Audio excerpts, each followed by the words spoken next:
I think I've met many of you, if not all, most of you, at some point in time. I've been with the city for almost 10 years now in total, where I'm in my 10th year as a city manager of Manassas.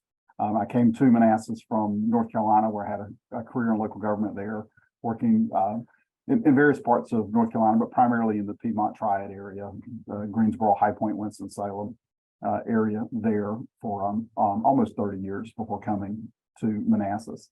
So I will tell people I may not be as long tenured in Virginia as some folks here, but I chose to come to Virginia, and we're enjoying being in Virginia and have for that time period.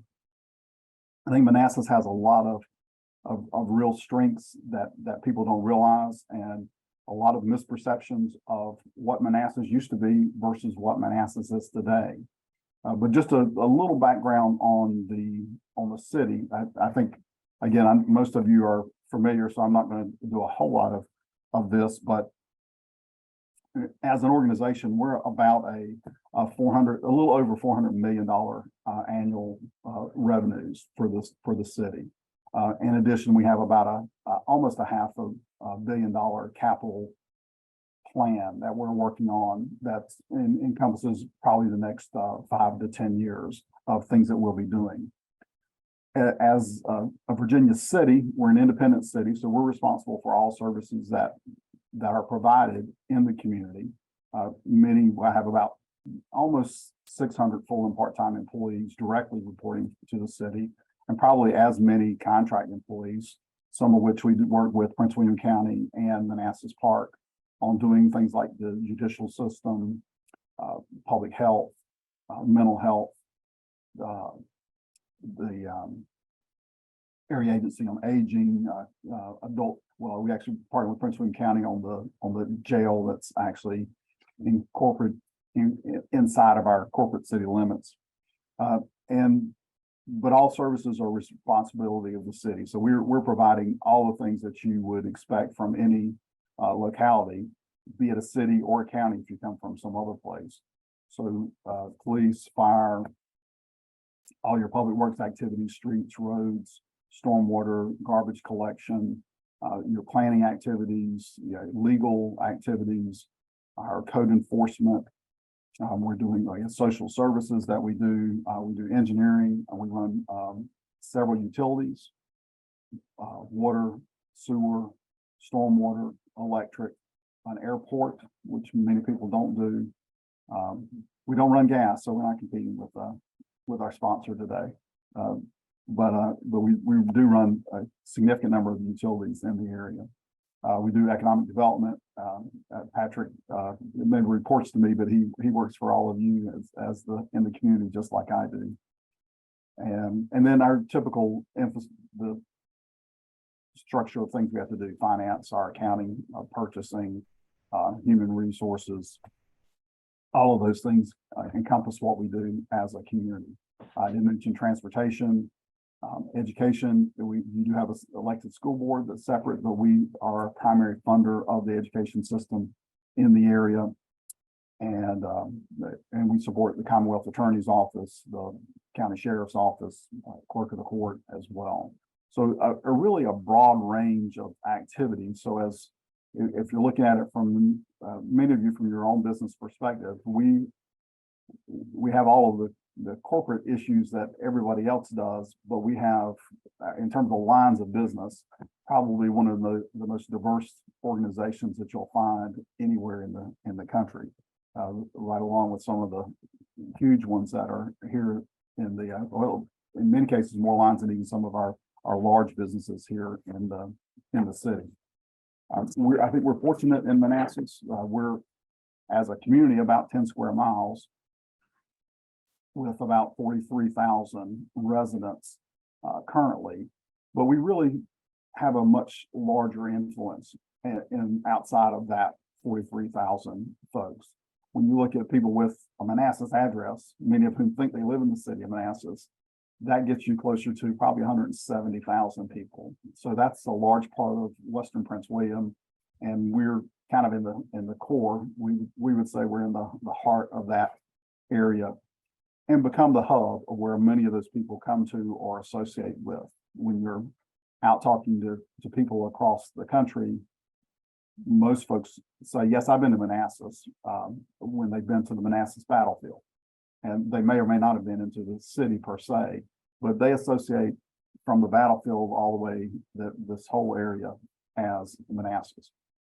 And then even the folks that talk about the Gainesville area, Gainesville wouldn't exist without Manassas, because Manassas built a water system, or a Lake Manassas, that actually serves all of the Gainesville and a lot of the kind of out in the Nokesville area out along heading back up towards the water plant. So there's a significant number of folks that are actually receiving city services through Prince William Water Authority that may not even know that they're doing that. So we have a broad influence in the area. Our events and special events and activities is one of the highest rated items in our resident satisfaction surveys and our communities area. So there's a lot of people that come into the city. We're a net importer of jobs, so there's a lot of industrial base in the city. Whether you're still thinking about Micron and the largest economic development project that ever happened in the Commonwealth of Virginia, at a $3 billion project that's still ongoing. So the one building that you see is not the end all of that project that's going to happen. But that's only one part. The hospital in the city is a major employer. We have Lockheed Martin is a major employer in the city. We have a technology corridor that people just don't recognize. We're actually the highest, and Patrick will get me if I get this wrong. So I'm looking at my sheet, but the highest industrial wage in the Commonwealth. So I got here we go. The city, we are the top advanced manufacturing wage in Virginia is in the city of Manassas. Our average weekly wages are the 11th highest in Virginia. So we have a lot of folks actually coming into the area to work. One of the recent studies we did was had 21,000 folks commuting into the city for jobs on a daily basis. Some of you on this call may be a part of that group. And we do have 15,000 vehicles that are leaving the city every day. So that gets to the heart of one of our, what I'm going to talk a little bit really about is some of our core strategic plan initiatives and goals that we have. And so that's a good segue into transportation and mobility.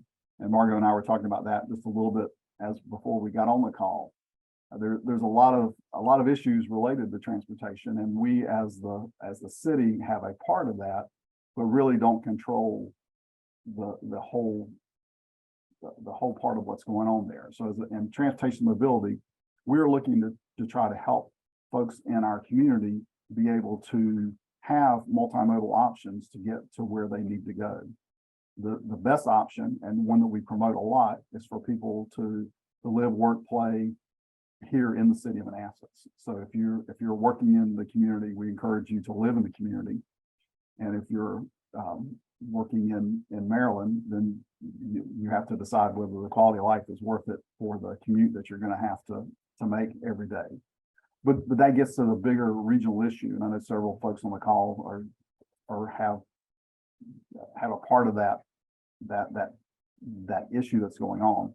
But transportation mobility is a big issue, and things that we're doing in the city. One of the biggest items that our community, our residents continue to ask for, is good walkable community areas. So sidewalks, bike paths, walking trails, and to that end, over the last several years, we've added over 4 miles of biking and walking trails in the city just over the last 2 or 3 years. We've done projects along Gateway, Godwin, Quarry Trail, Kinsley Mill, Oakenshaw, near Metz Middle School, Osborne High School, Tudor, Lane, Bartow, Tall Oaks, Fortner, and Dumfries, just to name a few. And still, I will say that our resident satisfaction surveys are asking us to continue to do more.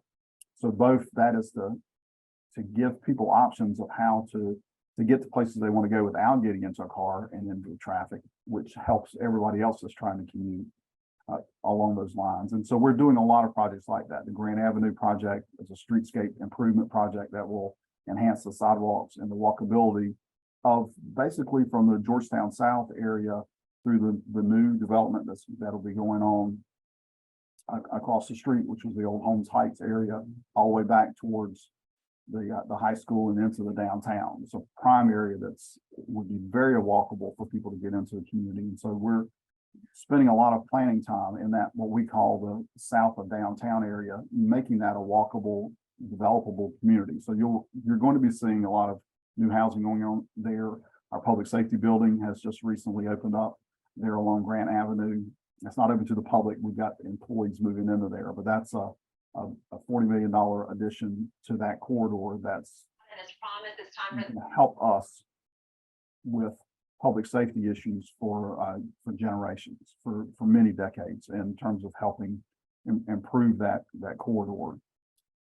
So transportation continues to be a big one. I know we talked about, again, Margaret and I were talking about, we're looking at speed limits along those areas. There have been some red light enforcement cameras that have been put in place to help people realize that we're going to pay attention to that. Parking is always an issue in the community. So we're doing things to improve the parking situation for folks.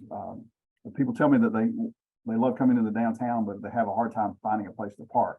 So there's two parts of that. One, we do tell our downtown business owners, you need to tell your employees not to park at the prime spots in front of your businesses if you want to have those available to customers. But there's also we have a parking deck that we've opened up that's free to the public after the commuters go through, and the commuter lots are not, VRE has not gotten back up to pre-pandemic levels. So there's lots of options for parking if people are willing to walk, not even as far as they'll walk at the mall from Macy's to Walmart. You can walk anywhere in our downtown that would be less distance than walking in the mall from any of the parking spaces that we have. So those are some of the things we're doing on the transportation side. You'll see a lot of improvements some that are ongoing along 28 corridor. On both ends of that, we have additional projects going on up towards the Godwin areas, one going on now that should be opened up shortly. Additional turn lanes from Centerville to Liberia have happened in the last year and a half. So a lot of good things there going on, but we still know that flow of traffic in the community is a key component of what our residents would like to see us focus on. A second key strategic area for us that's applicable particularly to, and I know on the transportation side, if you're running businesses, you got to get your employees to and from work. So that's an important issue for you, and it is for our residents. A second one is educational achievement. And we as a city don't have as much of a direct impact on the K-12 as people think we do. That is you have an elected school board and superintendent that are doing that. I believe we have a very good K-12 school system that does a lot of great things in our community. They're looking for business partners as well. So if you got there's a variety of internship programs. We do internship programs with the high school that we bring people in to our, right now we've got one of their students that's working in our fleet shop that wants to be a mechanic. And again, Micron hires all the mechanics they can because that's the closest thing that they had to the technician skills that they needed in their area. So looking to have people in those trades areas that come in and learn about what they can do and the success they can have and the career they can have is vitally important. So if you've got businesses that need that, we encourage you to get with the high schools and to work on those programs. We also are working with things like we've got the city graduate program that we're helping our community, those folks that have moved in the community or here for some reason and may not have finished high school or may not have gotten a GED, giving them opportunities to go back in and get that education so they can improve their own quality of life and their own ability to get economic opportunities for themselves and their families. We're working very hard with the community college system and George Mason on a variety of programs and supporting those. Everybody knows that Nova's got a great feeder program into GMU. I was at a presentation with the provost a week or so ago, where I believe over 60% of the GMU enrollment actually comes through the community college system before they go into GMU. So we got a great pipeline of working there, and we have incentives for city residents to help them pay for, particularly community college, so they can get those skill sets that they need to go in and prepare themselves for the jobs that are available, the high skilled jobs that don't necessarily require a college degree. A lot of times they require certification or some other advanced work at the community college level. And sometimes they just really need good basic education from the high school level. But there's a lot of good jobs in our community that people can get with those skill sets. So we're really working hard towards doing that, and also partnering with the schools on programs that will let people know about careers in law enforcement, for example, police and fire. I talked about fleet. We also, as a city, have put in an emphasis on being prepared for having the right technology, the right infrastructure in our school system. So we've prepared a program to set aside funds so that, as I talked about, that $500 million capital program, a big part of that is things like replacing Dean School, which is our oldest school in the system. So we've got a financial plan in place. Right now, we're just waiting on the school system to decide what size of a school they need and how they want it to function, so that we can go out and prepare to build that school for the future. Having said all that, when our resident surveys still say quality of public education and the community as a place to raise and educate children, we're still a little below some of the national averages. And I didn't say up front, but in our resident survey, we do this every 2 years, and we're very proud of what we get out of that. Our residents actually rate services provided by the city higher than the national average in about 80% of the services that we provide. So, you know, the typical thing, 4 out of 5 dentists, but 4 out of 5 residents will tell you that they're very satisfied with the services they get, or in 80% of the services that are provided out there. They're highly satisfied in those. And so we're very proud of that, and are continuing to work hard on those areas. Our third strategic priority for us is when we call community vitality. And again, we talk about special events and places to live in this, or things to do in the city. We get very high marks. I had talked to a young lady yesterday at one of the restaurants downtown who said she had lived in the Fairfax, Arlington County area when she grew up her whole life. And she said at that point in time, if you had told her she was going to ever live in Manassas, she would have told you there was no way that she would have ever done that.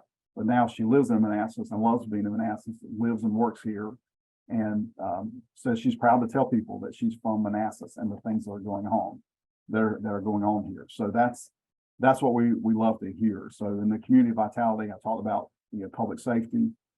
Actually, 99% of the residents said that they feel safe in our community to walk around anywhere they want to go during the day.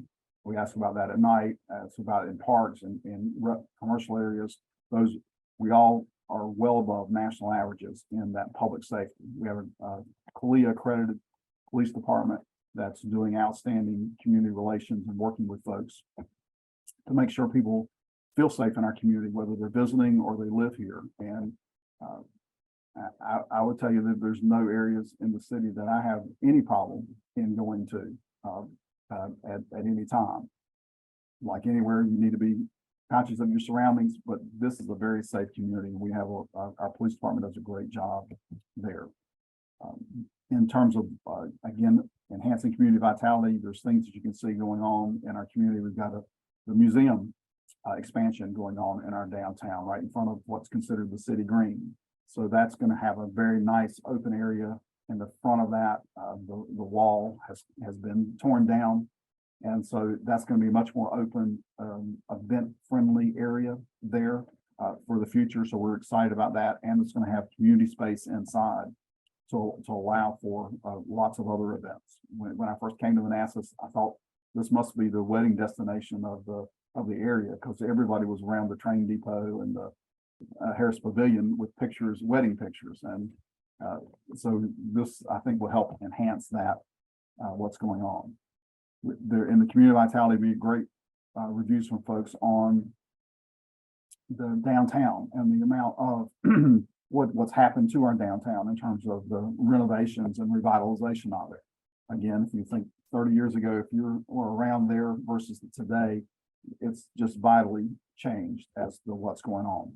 We've opened a new library inside the city, which is a negotiation with Prince William County, and which is going gangbusters there off of Grant Avenue. And people love having that library and the ability to get there quickly and easily. We've recently purchased and are doing work on Annenberg Manor, including creating that as a park venue. You'll see a lot of exterior work. Well, you've seen a lot of exterior work on the building right now. We don't know what's going to happen to the interior of that building, but we're doing things to the exterior to bring it back to a similar fashion as it was at the turn of the century when it was built. But being that old a building, there's also lots of issues on the inside related to accessibility and other things that make it harder to plan what you would do with the building. But the grounds are going to be beautiful with a lot of community involvement and how that's going to work. And as generally a fairly passive park there, but it's going to be a great destination for people to go walk in and have picnics and probably wedding photos, as we talked about before. You'll begin to see we've got a lot of plans going on with our Dean Park area. So Dean Park's where we'll have a new school relocation, but also the Parks and Recreation out behind that. We've got plans for expansion of the fields there. So that's going to become a more of an athletic complex there, a destination spot for what we hope will be a lot of different kinds of athletic events, whether it's sports that are played on rectangular or diagonal fields, or courts, playing tennis, or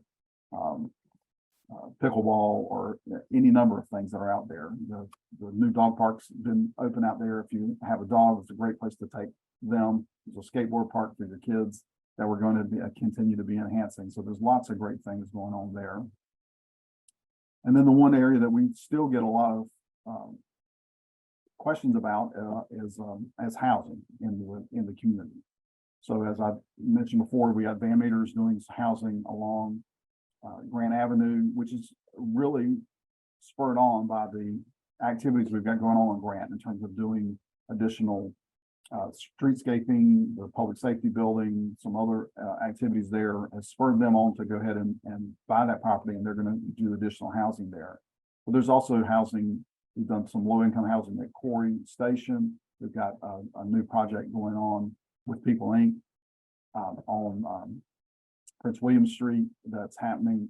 There's the Jefferson Square project that's going on, the new housing that's just been put up out off of Gateway Boulevard in the city. So there is housing going on in the city. We are too small to really make a dent in the overall impact of housing in the DC area that you hear a lot about. But we do, one of the things I would say to you is that when we ask people, why they live in the city, or why they moved to the city, what were their important decisions for living in the city. And the number one was in proximity to employment in Washington, the Pentagon area. Quite honestly, we have very few people that actually commute all the way into DC, but we have quite a few military folks that go towards the Pentagon and those defense contractors in that area. But the second issue that was the most important factor was affordability of housing in this area. That's also one of the areas that we get the most concern or expressions that should be a priority for the city, is looking at affordable housing in the community. So we have a little bit of a difficult time on that one. People come here because it's affordable, but they also want it to be more affordable than it is today. So we're continuing to work on that issue in the community. And as I said, I think most people that I talk to when they move into the city, they're very pleased with the level of services that they get here. And then the one that's usually most, well, I've got two more strategic priorities, but the one that typically gets talked about a lot in this environment with the chamber is economic prosperity and building that economic prosperity of our community. So if you can go on our website, you can see we are having a tremendous amount of business expansion, relocation, and investment in our community, whether that's huge projects like Micron or smaller independent entrepreneurs in our downtown, which are begging for more spaces. We got, if we had 3 more blocks of downtown that were like our core downtown right now, we could fill those up in a heartbeat of people that are looking for those spaces. So there's inevitably a little bit of turnover that happens in areas like a downtown, but in our downtown, we fill those spaces up very quickly when they become vacant. Obviously, our folks weathered the pandemic very well. We had very few businesses close. Quite honestly, I don't think any that weren't at the end of their life cycle anyways, and we're looking at when they were going to change that. And that's because a lot of our folks are entrepreneurs, and so that's a life cycle thing for many of them. When they retire, sometimes it's difficult to find somebody in the family that wants to take over that business and keep it going. But despite that, we've got lots of business expansion going on. And I have to also highlight, when we talk about, I've talked a little bit about the technology corridor, but also looking at our airport area. There's tremendous interest in our airport area. That's a hidden jewel in the city that a lot of our residents don't really know about. But we have quite a few businesses that are there that are expanding. We got quite a few of the 3-letter agencies that are out there, but even as such, I mean, we were just at a presentation out there just a week or so ago with Leidos, who's one of our major employers in the area that's there, and they've got some planes that they're building for contract to the U.S. Army, and they can't talk a lot about what those things are doing, but those are basically what I would call a mid-sized airplane, a plane that if it was just carrying passengers might be 12 to 16 passengers, that's outfitted for the military to do special operations. And those are $50 to $70 million planes that are being built here in Manassas that are actually going all across the world, helping serve the military objectives of our country. And so really great things are going on. And look, going back to the downtown, our DORA, the downtown, the designated outdoor refreshment area that we have in our downtown is just going gangbusters. And so we're actually having to make sure that people understand what the exact rules are about doing that, about having containers that are open in the downtown area.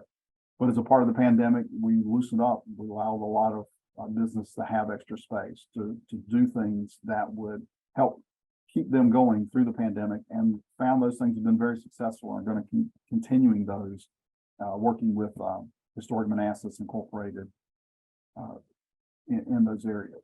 One thing that doesn't get a lot of publicity that I want to highlight to you particularly is our utilities as well. We in Manassas control our electric, water, and sewer, so that gives us a lot of ability to help with those issues. When a snowstorm comes through, you're not going to wait 2-3 weeks to figure out where Dominion is going to bring people from Florida, Texas, New York, or wherever to come in and get power turned back on. Our folks are here and are dedicated to getting the power turned back on here. So our electric rates are actually some of the lowest in the Commonwealth, and our ability to get power turned back on is some of the quickest in the Commonwealth. So from those areas, if you're operating a business, we know how important it is to make sure that you've got good utility infrastructure. And we pay a lot of attention to that and are spending quite a bit of money on that. We have over 80% of our electric lines are actually underground, so that they're not going to be taken out during the storm. They're sometimes a little harder to find where those faults are when they're underground as opposed to seeing them overhead, but it has produced a lot more reliability in our electric and how we're doing on the keeping the electric up. So downtown revitalization efforts to attract visitors are significantly higher satisfaction here than across the country. I mentioned utilities. Our electric utility scores are actually 41 percentage points higher than the national averages. Water's 35% percentage points higher. So folks are really understand, I think in the large extent, what they have going on in the ability to have that reliability and good utility services. And then the last strategic priority that we're focusing on as a city is sustaining what we call sustaining excellence. And that's a little bit of a coverall for all the other things that are going on. I will brag a little bit on our financial capabilities. We have a AAA bond rating. We have, through the pandemic, not reduced any services, not laid off any employees, and enhanced our financial capabilities and our ability to provide services. So we were able to enhance services in the past year while cutting the tax rate down for the last 2 years. So we've had in fire and rescue, as we transitioned from a volunteer to a career agency, we've had to add some additional resources to fire, but our tax rate to support the general fund areas is actually lower than it was when I came 10 years ago. So we get a good reports on our financial side. As I mentioned, our police is CLIA accredited. Our fire and rescue, we opened the new fire station 21. We have some of the highest or some of the best ability to do life support systems through our fire and rescue of anywhere in the region. So if you call 911 because you're having a heart attack, I don't have the exact numbers in front of me, but your survival rate in Manassas is going to be much higher than practically anywhere around us, because we've got folks coming to you that can actually assist and get you services before you reach any hospital anywhere around. We give water quality awards, financial awards, and our employees is probably another one to talk about here. Our customer service rankings tend to be 31 percentage points higher, or they are 31 percentage points higher than the national averages on how people rate the quality of customer service they get from city employees. So we're very proud of that. And our quality of city service is about 20% higher than the national averages. Our overall image of the city that people have is 15 percentage points higher than the national averages. So a lot of really good positive perceptions on city services and what's being done. And that goes back to our employees. So like many of you in your businesses, recruitment and retention of high quality employees is a never-ending struggle and a battle to keep facing. So one of the key issues that we have to look at is in the Northern Virginia region is competing with the folks around us. And so while I continue to tell folks that if Fairfax County is having to pay you $15,000 bonus to come work for them, then you need to be thinking about what kind of culture do they have that it takes them to have to pay you $15,000 to come to work for them, versus the culture you might find in the city of Manassas. But if you're 25, 28 years old, sometimes you're willing to put up with that for the extra money. So we've got to be able to compete with those things. But we have a high quality workforce that is delivering great services, and I'm very proud of what they're doing. IT is another one. Hopefully you've seen, if you live or work in the city, we're doing a lot of efforts to try to make both what we're doing as a city transparent with videos and ability to contact folks. We've added a translator on the staff that's doing great work on getting publications out in Spanish and being available when we need Spanish translations for individuals. We're doing a lot of enhancements. Our planning process has almost gone completely online. So our people that need building permits or other permits can do almost everything they have to do online. We have drop-in times to help those folks that need some FaceTime with somebody to figure out what's going on. But those folks that are routine, we really enhance their ability to get their permits, to do things online at their time, because we know contractors are working at a whole variety of times during the day and the evenings to be able to help work amongst the times that they have. So that's a lot from me without taking a break. So